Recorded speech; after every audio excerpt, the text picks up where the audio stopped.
Good. Je regarde mon collègue qui affiche fièrement son Movember. Je dois vous avouer que j'étais vraiment, vraiment déterminé à faire le Movember. Je me suis levé ce matin, je me suis regardé dans le miroir et j'ai en bon français complètement choqué. Donc je ne voudrais pas subir ça ce matin. Merci beaucoup d'être là. En si grand nombre, on est un petit peu à l'étroit. L'événement a pris beaucoup d'engouement, donc merci d'être là. Merci Yann pour ta superbe présentation. Donc, je pense qu'Anne a fait une bonne job pour démontrer un peu le potentiel qu'on a aujourd'hui de pouvoir utiliser les produits, l'offre de publicité en ligne de Google. Et ce qu'on va regarder, ce que j'aimerais regarder avec vous aujourd'hui, finalement, c'est comment on peut devenir un petit peu plus efficace sur AdWords pour votre propre entreprise. Déjà, à main levée, j'aimerais savoir qui d'entre vous fait du AdWords aujourd'hui. OK, à peu près la moitié. Qui d'entre vous a envie, disons, dans la prochaine année, d'être plus présent sur AdWords ou sur les publicités en ligne? OK, pas encore la moitié. Est-ce qu'il y en a qui trouvent ça complexe? Vous savez tout? Bon, mais your job here is done. Donc, on va regarder quand même quelques articles où est-ce qu'on va peut-être aller chercher quelques points de pourcentage de plus pour vous aider encore plus performant.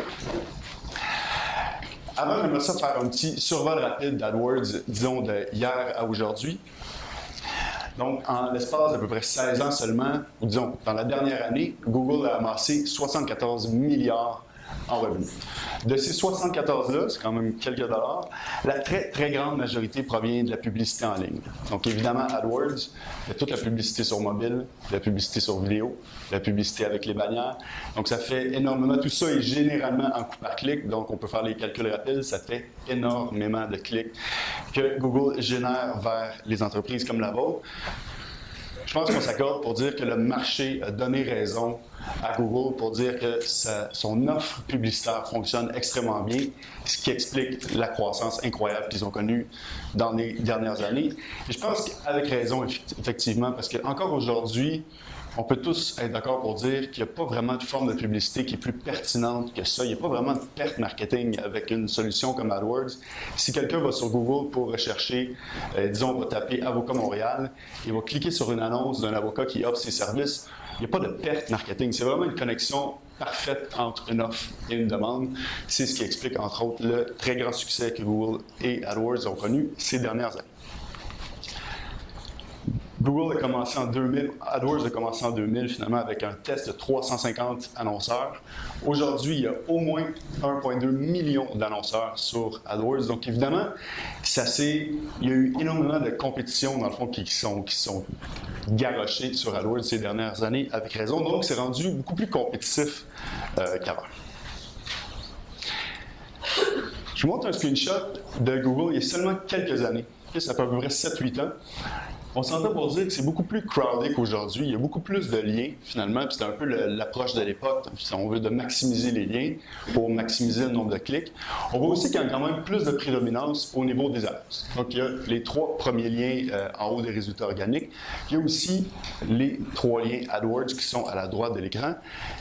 Ça jure un peu avec le Google qu'on connaît aujourd'hui, qui est beaucoup plus sobre, beaucoup plus épuré et, en quelque part, il y a un petit peu moins de real estate qui est donné aux annonces AdWords. Donc, même si on a 4 en haut les résultats naturels, on ne retrouve plus finalement les annonces AdWords à la droite de l'écran. Il y a plusieurs raisons qui expliquent ça. Une des raisons prédominantes, comme Anne le disait plus tôt, c'est finalement le shift complet que Google a fait ces dernières années avec ce qu'ils appellent le Mobile First. Donc Google opte et recommande à tous d'avoir une stratégie marketing web, du moins, qui va finalement donner une prédominance à l'expérience mobile sur l'expérience traditionnelle sur les laptops, parce que finalement, en date d'aujourd'hui, il y a plus de recherches Google sur les mobiles que sur les laptops. Donc, c'est pas rien. Donc, on cherche aujourd'hui à offrir une expérience qui va être seamless finalement entre les différents appareils avec lesquels on utilise le web d'aujourd'hui. Donc, en quelques années seulement, énormément plus d'annonceurs, relativement moins de real estate finalement donné aux annonces sur la page de recherche de Google. Donc, ce que ça nous dit en fait, c'est qu'il y a plus vraiment de low-hanging fruit. Je suis désolé, je n'ai pas trouvé de bonne traduction française, mais donc finalement, c'est plus aussi facile qu'avant de faire du AdWords et d'être très profitable avec ça. Quand j'ai commencé ma carrière en 2007 chez Cossette, c'était littéralement la ruée vers l'or d'AdWords. Les grandes marques nationales et internationales shiftaient massivement leur budget média de la publicité traditionnelle vers la publicité web, la publicité AdWords. Les coûts par clic étaient beaucoup plus bas, beaucoup moins d'annonceurs. C'était très, très intéressant pour eux, avec raison. Donc, il y a eu évidemment en quelques années là, un essor fantastique. Et c'est pas pour dire qu'aujourd'hui, c'est impossible. Je pense que c'est encore très réaliste de faire être très rentable sur AdWords, mais disons que c'est beaucoup plus complexe qu'avant. Et ce qui est intéressant, c'est que finalement, Google reconnaît cette hausse drastique de la compétition sur leur plateforme et en contrepartie est venu nous donner beaucoup plus d'outils, donc a innové très très très rapidement pour nous donner une plateforme qui nous permet aujourd'hui d'être extrêmement ciblés. Donc on n'est plus dans l'ère où est-ce qu'on finalement on choisissait quelques mots-clés, on créait quelques annonces, on laissait ça rouler puis on faisait plein d'argent. Aujourd'hui, malheureusement, ça ne fonctionne plus comme ça, mais en contrepartie, ils nous ont donné des outils qui nous permettent vraiment d'être extrêmement targetés. Puis j'aimerais ça en rafale vous montrer quelques innovations rapides dont vous avez peut-être déjà entendu parler, mais qui sont passées, là, on parle des dernières années seulement. Allons-y. Le remarketing, vous en avez sûrement déjà entendu parler, sinon vous l'avez certainement subi.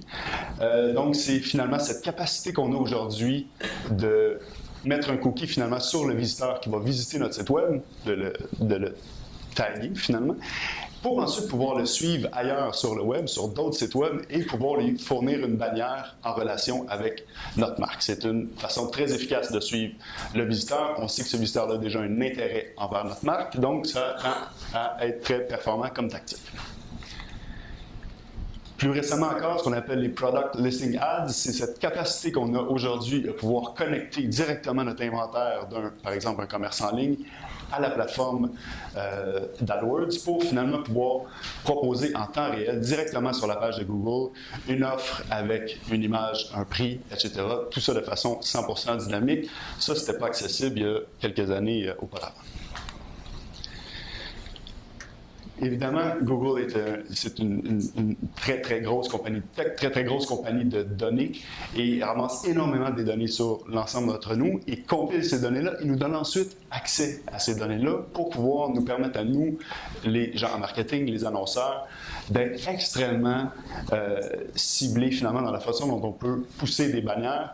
Donc, on peut aujourd'hui cibler par âge, par sexe. On peut cibler des gens qui sont présentement dans le marché pour nos produits et services. Donc, si moi, je vends des voitures neuves, je peux cibler exclusivement des gens qui sont présentement à la recherche d'une voiture neuve parce qu'ils ont été tagués comme tels par Google de par leur expérience de recherche, etc. Extrêmement puissant. Un peu le petit frère du remarketing, finalement, c'est cette capacité, encore une fois, qu'on a de connecter avec la plateforme AdWords, notre inventaire en ligne. Si quelqu'un vient voir un produit ou un service en particulier sur mon site, on peut, tout ça de façon dynamique, proposer exactement le même produit, le même service à cet annonceur-là ailleurs que sur notre site web, donc sur d'autres plateformes web, finalement, à le suivre. Puis on sait évidemment tout ça dans le but d'améliorer la pertinence puis d'avoir un message qui est conséquent, peu importe où il se trouve sur le web. Cette capacité qu'on a maintenant d'opérer de façon dynamique sur les annonces directement sur la page de Google. Disons que je fais une vente de fin de saison, qu'il me reste 5 articles à 50% de rabais. À chaque fois que j'en vends un, je peux venir mettre à jour mon annonce dans le but de mettre un petit peu plus d'urgence dans le message et encore une fois d'être 100% pertinent. Et s'il en reste 4 et que le visiteur clique, effectivement, il va voir qu'il reste seulement 4 items à 50% de rabais.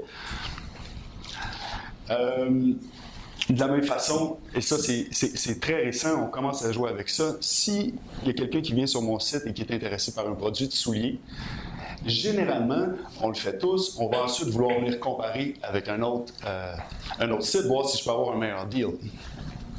Si moi je reconnais que ce visiteur-là est venu chez nous, il va ensuite sur Google rechercher mes compétiteurs. Je peux décider dynamiquement de bider plus cher, donc de payer plus cher pour faire revenir finalement ce visiteur-là sur mon site.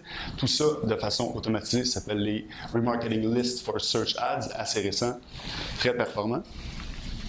Un petit dernier Ceux qui ont accès à un CRM, donc qui ont des clients existants, des prospects potentiels, on peut maintenant uploader directement la liste de courriels dans la plateforme AdWords et on peut servir des annonces directement dans la boîte Gmail de nos clients actuels et futurs, très récents, très puissants. Donc, c'était simplement un survol rapide pour vous dire qu'en quelques années, on est passé d'une plateforme qui était relativement simple à une plateforme qui est extrêmement complexe. Tout ça dans le but de pouvoir toujours perfectionner notre marketing web et tout ça dans l'objectif finalement de cibler le visiteur qui a le plus de chances possible de devenir notre client. Je donne un exemple rapide de ce qu'on peut faire aujourd'hui. Disons que je suis un restaurateur dans le centre-ville et que je reconnais qu'il y a une personne sur son iPhone, sur son Google Phone, pardon, qui est dans le centre-ville.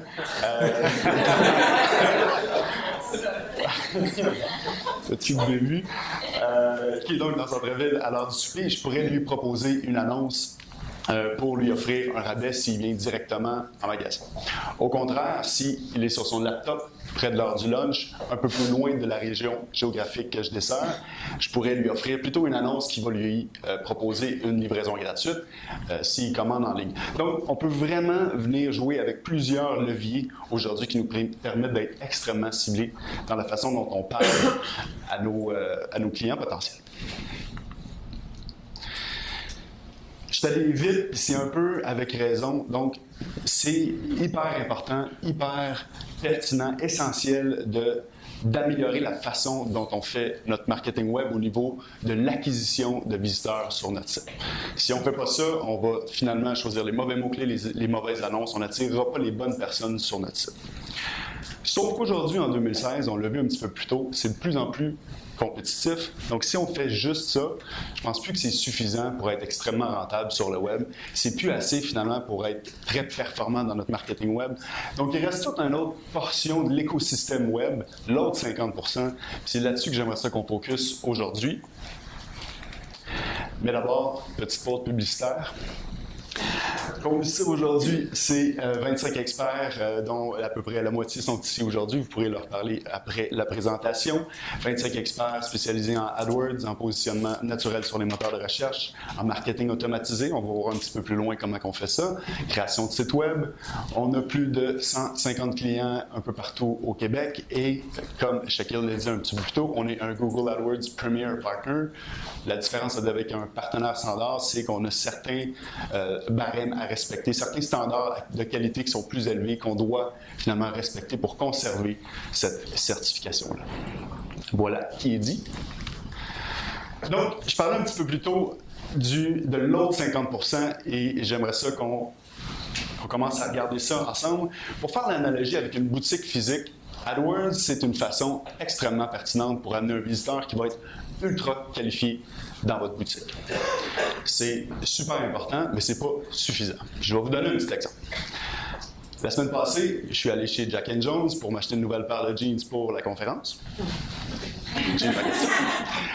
Et en rentrant, je me suis rapidement fait assaillir par un vendeur un petit peu trop entreprenant, finalement, qui est venu me voir, qui est venu me proposer les meilleurs spéciaux, qui me demandait ce que je cherchais, etc. Même si j'avais une pancarte qui m'expliquait les mêmes spéciales, etc. Donc, il est vraiment rapidement rentré dans ma bulle.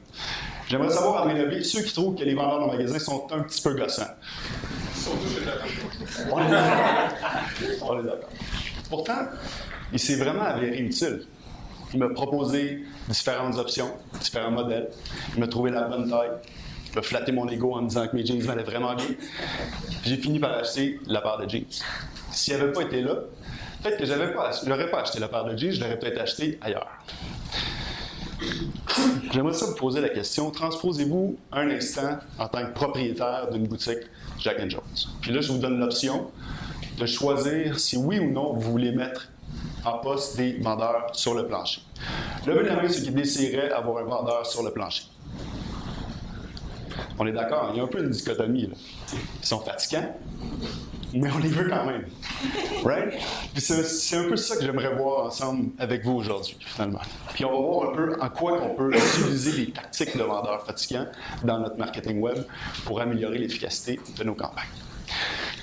Comme je disais un peu plus tôt, on passe énormément de temps. La très, très grande majorité d'entre vous, de nos clients actuels, aujourd'hui, passent énormément de temps ici.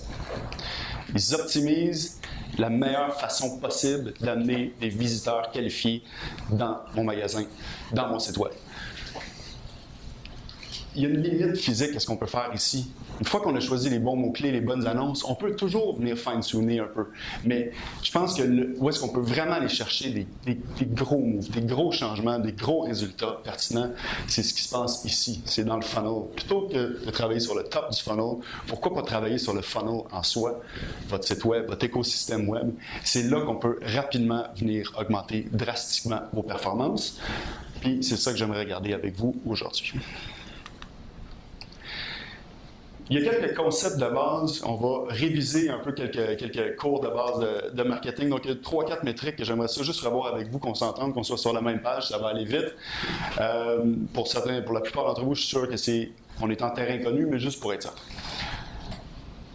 La métrique la plus importante, je pense, pour vous, pour tout le monde, quand on fait du marketing web, c'est de savoir combien on est prêt à payer pour acquérir un client. Ça va changer. La réponse va être différente. Si je demandais à n'importe qui d'entre vous, vous n'auriez pas la même réponse pour plein de raisons. L'industrie diffère, la marge de profit diffère par vente, le stade de maturité de l'entreprise diffère. Généralement, si vous êtes une jeune entreprise en croissance, vous aurez tendance à vouloir payer un petit peu plus cher pour acquérir un client, parce que vous voulez aller chercher plus de volume. Si vous êtes plus à maturité, vous allez avoir tendance à vouloir maximiser le profit. Vous serez peut-être prêt à payer un petit peu moins cher par client, garder une marge de profit satisfaisante pour vous. Donc, c'est toutes des questions qui sont intéressantes, mais que vous devez finalement vous poser pour avoir une bonne idée claire avant d'aller de l'avant avec une stratégie de marketing web.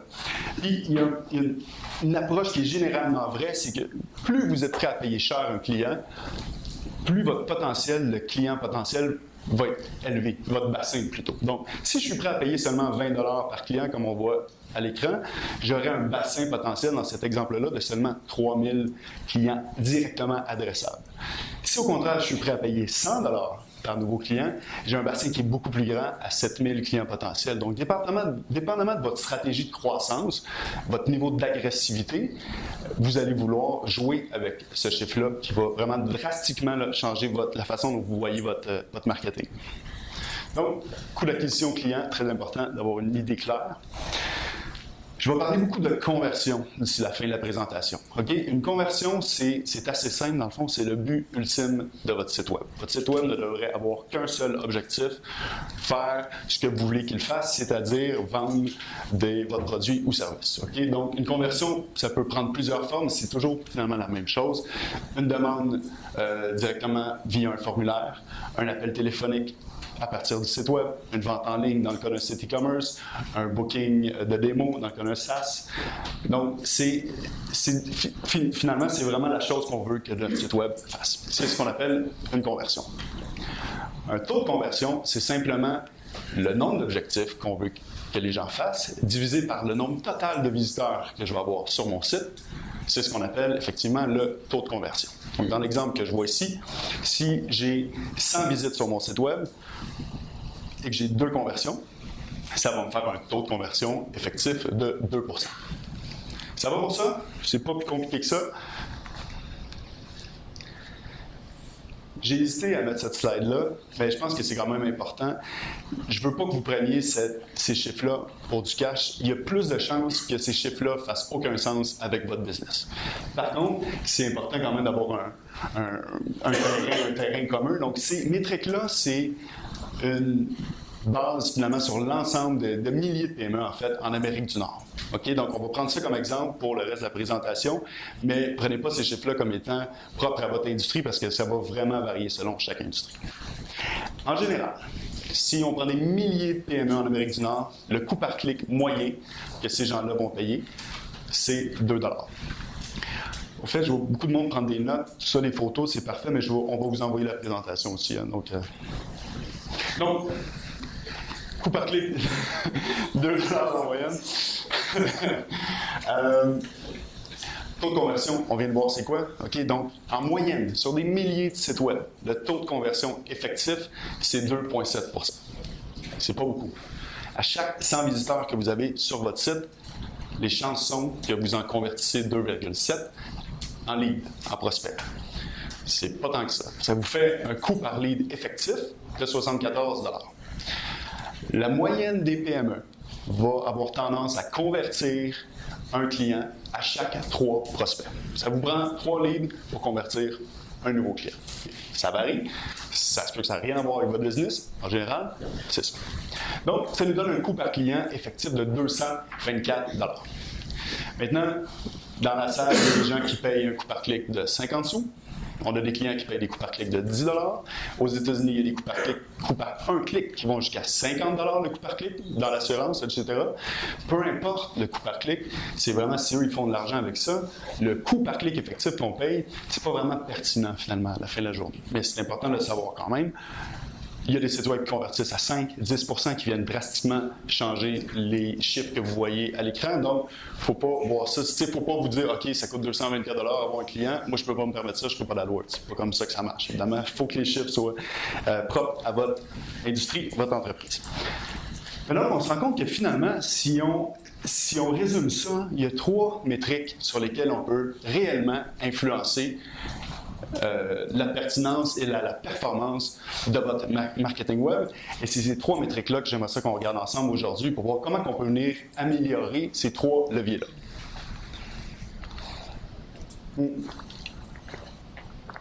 La première métrique, la plus facile, c'est jouer sur le coût par clic. C'est très facile pour nous d'augmenter, de baisser le coût par clic. C'est pas la métrique que je préfère, par contre, parce que ça vient rapidement nous limiter dans notre potentiel de marché. Okay? Un peu dans le graphique qu'on a vu un petit peu plus tôt. Plus je suis prêt à payer cher un mot-clé, plus gros va être mon bassin, mon volume potentiel de visiteurs. Moins cher je suis prêt à payer, plus mon bassin va être plus petit.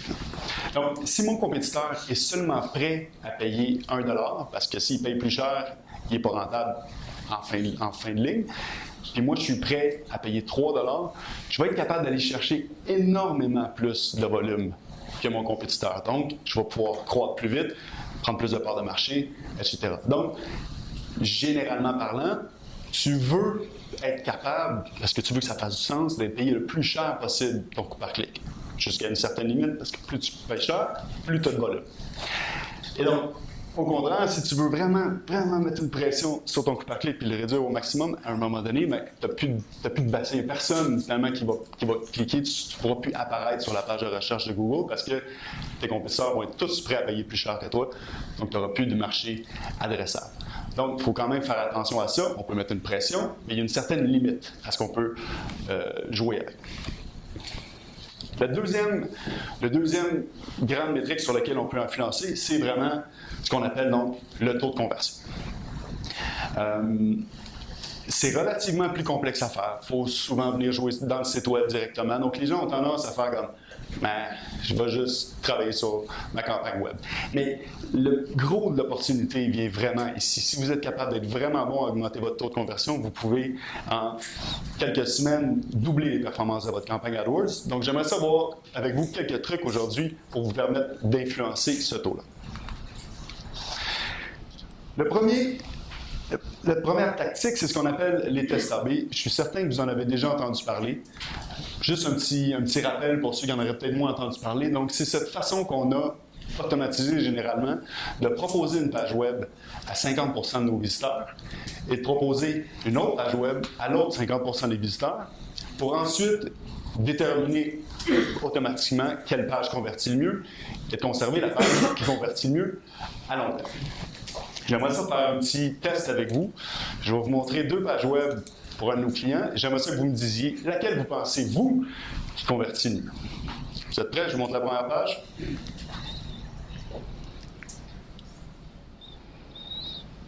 Je vous montre la deuxième page.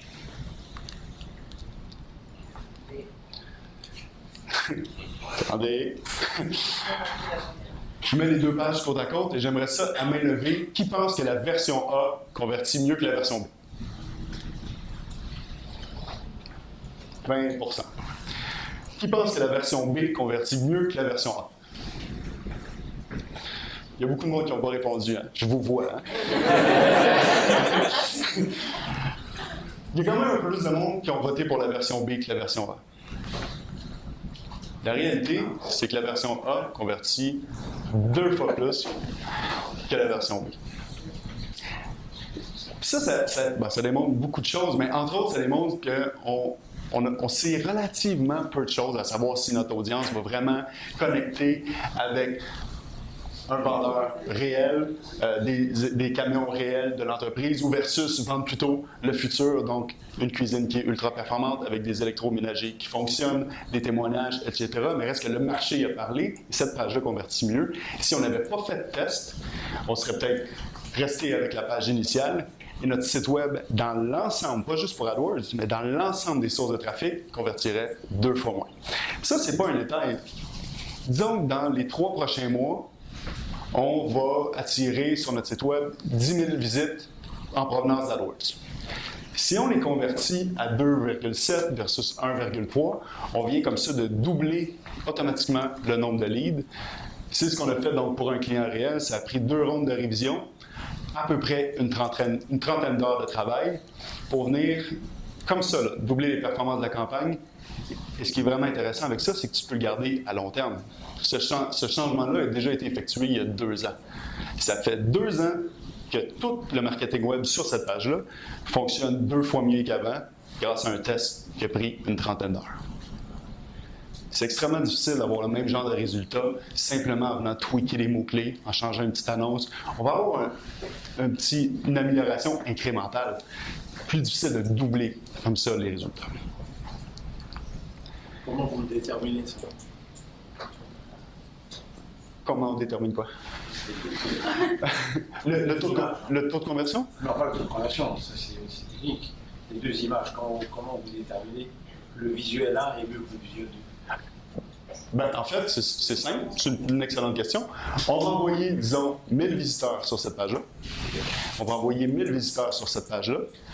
On va analyser finalement le nombre de gens qui vont cliquer sur un booking et vont nous envoyer un formulaire ou nous appeler, parce qu'on va également traquer les appels. Donc, on va mesurer les 2 goals de Service 2000 et celui qui va avoir, la page qui va avoir généré le plus de goals de conversion va gagner.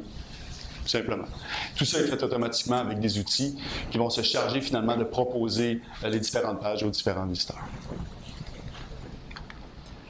Donc, TestAB en continu, dans un monde idéal, chaque compagnie avec un site web devrait avoir en continu des nouveaux tests qui roulent pour constamment venir augmenter le taux de conversion d'un site web. Le deuxième point que j'aimerais voir avec vous, c'est tout ce qu'on appelle les conversions secondaires. OK? Règle générale, quand on parle de conversion secondaire, on parle d'acquisition de courriel. On a vu un petit peu plus tôt que les sites web en moyenne convertissent à combien? 2,73. 2,73 %, exactement. Donc, il y a 97 personnes qui viennent sur votre site qui font absolument rien. Du moins, qui ne vont pas convertir. C'est beaucoup. Maintenant, peut-être qu'ils ne sont pas prêts à vous appeler aujourd'hui, peut-être qu'ils ne sont pas prêts à vous envoyer un courriel de demande d'information, mais peut-être qu'ils sont prêts à vous laisser un courriel. Donc, je pense qu'on peut aller chercher un autre pourcentage de ces 97-là qui vont instantanément, sans investir plus en AdWords, nous amener plus de résultats pour nous. En 2016, la façon la plus efficace de capturer des courriels reste le fameux pop-up. Qui déteste les pop-up? On n'aime pas ça, right? C'est désagréable. Tu rentres sur un site web. Mais, en fait, c'est un peu l'équivalent web du vendeur fatigant. Fatigant, essentiel. Les pop-up convertissent extrêmement bien. Et il y a des raisons pourquoi, en ce moment, le pop-up vit une espèce de renaissance sur le web. Vous envoyez partout. Il y a des raisons pour ça. Ça fonctionne extrêmement bien. Je vais vous montrer quelques exemples de trucs qu'on fait avec nos clients. Pour le SkySpa, on a designé un guide assez simple des différents massages que le SkySpa offre et qu'on offre gratuitement, finalement, à l'échange d'un courriel. C'est 100% automatisé, ça convertit à 2%. Donc là, déjà, vous voyez, on a 2,7% qui book en ligne. On va chercher un autre 2% de façon 100% automatisée, sans investir plus en trafic, parce qu'à la fin de la journée, c'est ça qui coûte cher, le trafic. Tu investis plus cher, mais là, sans investir plus cher, tu vas aller chercher plus de résultats juste en mettant un pop-up. Ça ramasse des milliers de courriels à chaque année qui rentrent ensuite dans la machine de marketing automatisé du SkySpa, qu'on va voir un petit peu plus loin. Si, pour certaines industries, le pop-up est trop agressif, on comprend, il y a d'autres façons de faire. Par exemple, pour le docteur Brutus, ici, on a opté pour un top bar qui est beaucoup plus sobre. Finalement, le site offre un quiz gratuit à prendre, qui est interactif. En fait, les gens peuvent le prendre et peuvent recevoir les résultats en, évidemment, nous donnant leur courriel.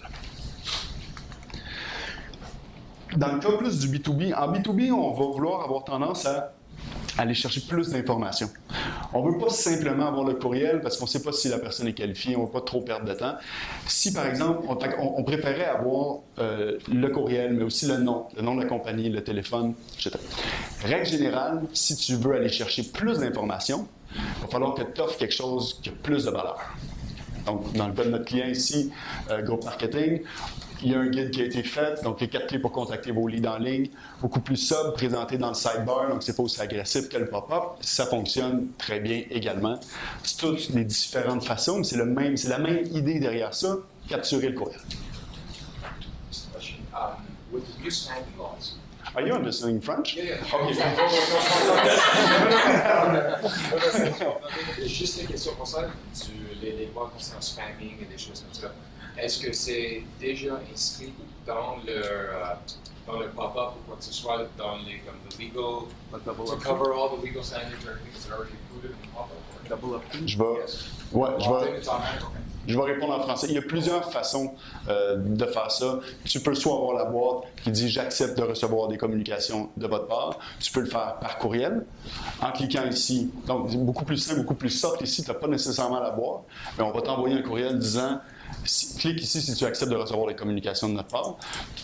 Tu as le droit de communiquer pendant 6 mois avec un prospect avec qui tu as eu une discussion d'ordre commercial. Donc, tu as 6 mois finalement pour aller chercher son acceptation verbale, idéalement écrite là, ou automatique, dans le fond.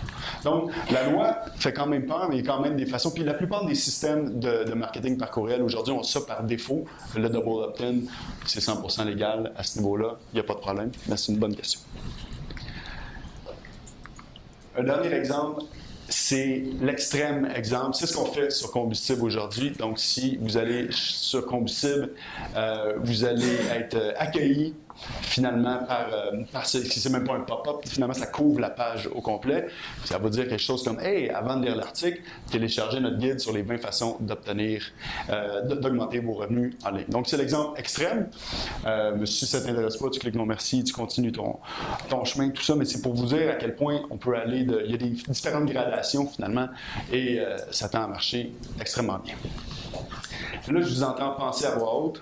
C'est bien beau, Julien, mais à quoi ça sert de capturer les courriels? Comment ça m'amène des revenus dans mon entreprise? Je suis vraiment content que vous me posiez la question. On va essayer de voir ça ensemble. Il y a 9 personnes en marketing sur 10 qui croient, qui ont les données pour dire que le marketing par courriel leur amène un ROI positif.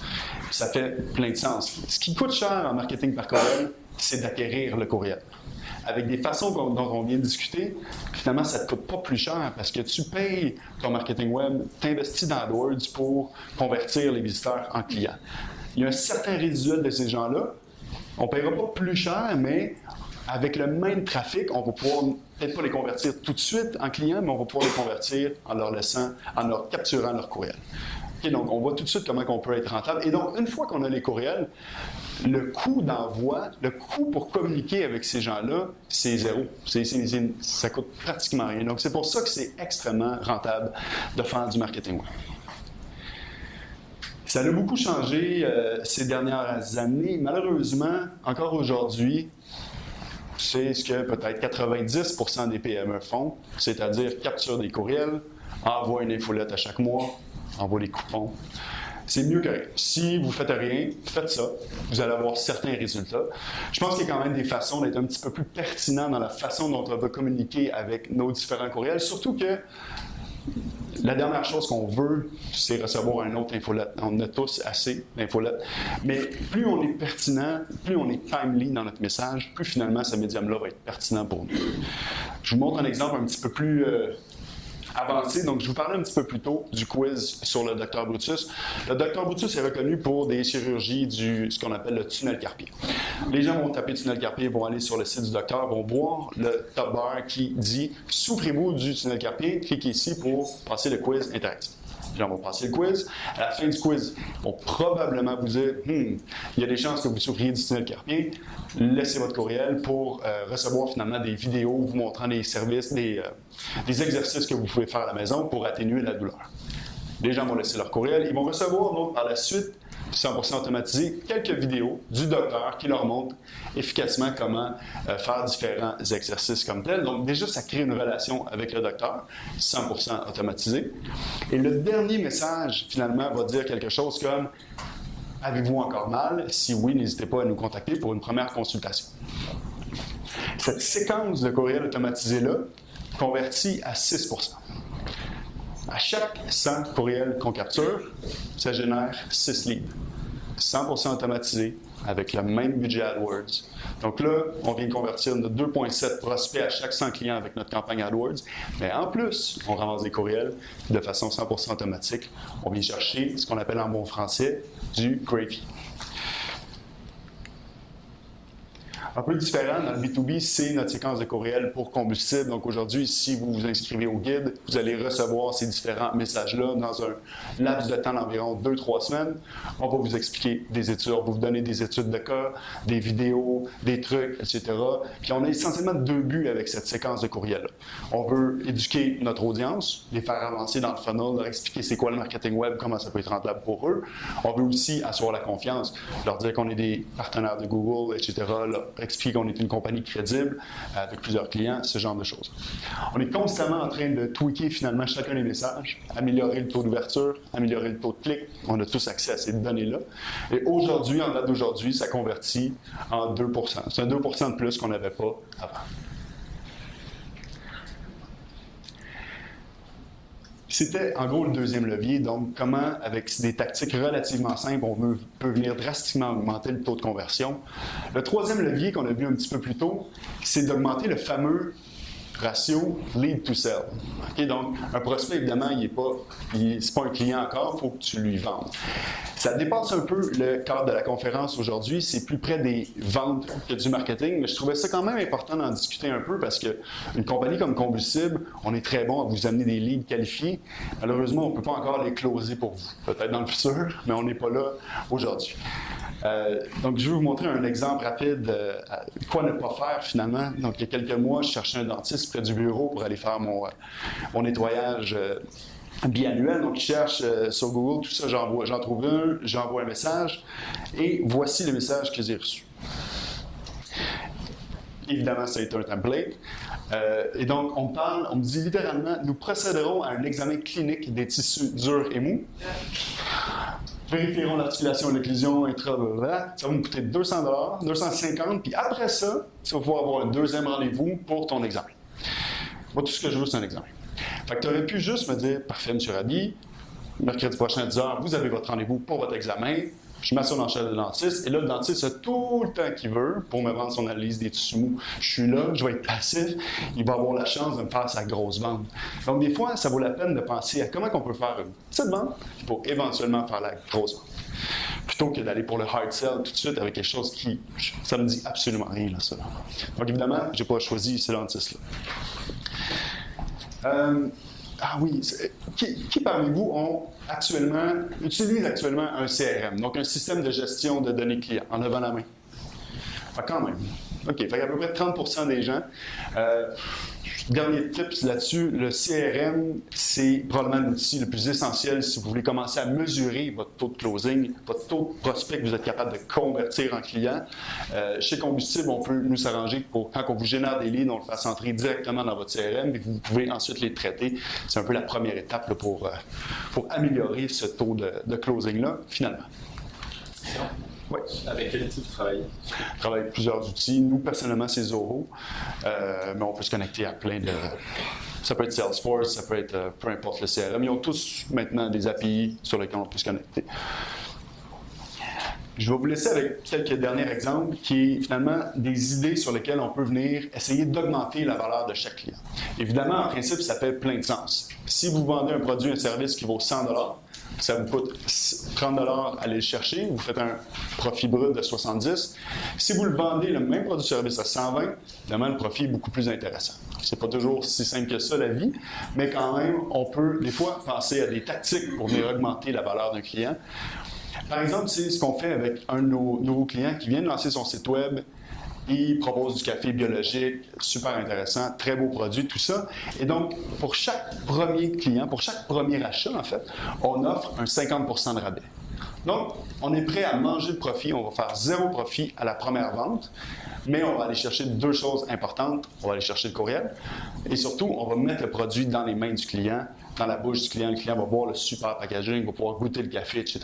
Dans l'optique, finalement, que le client revienne chez nous et rachète à long terme. Évidemment, c'est du café, on en consomme tous les jours, donc on espère que le client va venir éventuellement consommer son café chez nous à chaque mois. Donc, on prend le bet de couper la marge de profit à la première vente pour éventuellement être très rentable sur le lifetime value du client.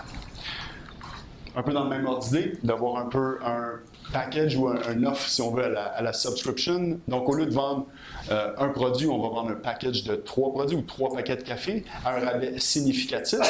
Donc, c'est super intéressant pour le client qui a un bon deal, finalement. C'est très intéressant pour nous aussi parce qu'on fait un peu moins de profit par vente, mais étant donné qu'on fait 3 ventes d'un coup, la marge de profit reste intéressante. Donc, c'est tous des petits trucs qu'on peut finalement pour venir, encore une fois, augmenter le taux de conversion, augmenter l'incitatif du client à venir consommer, acheter le produit et service avec nous.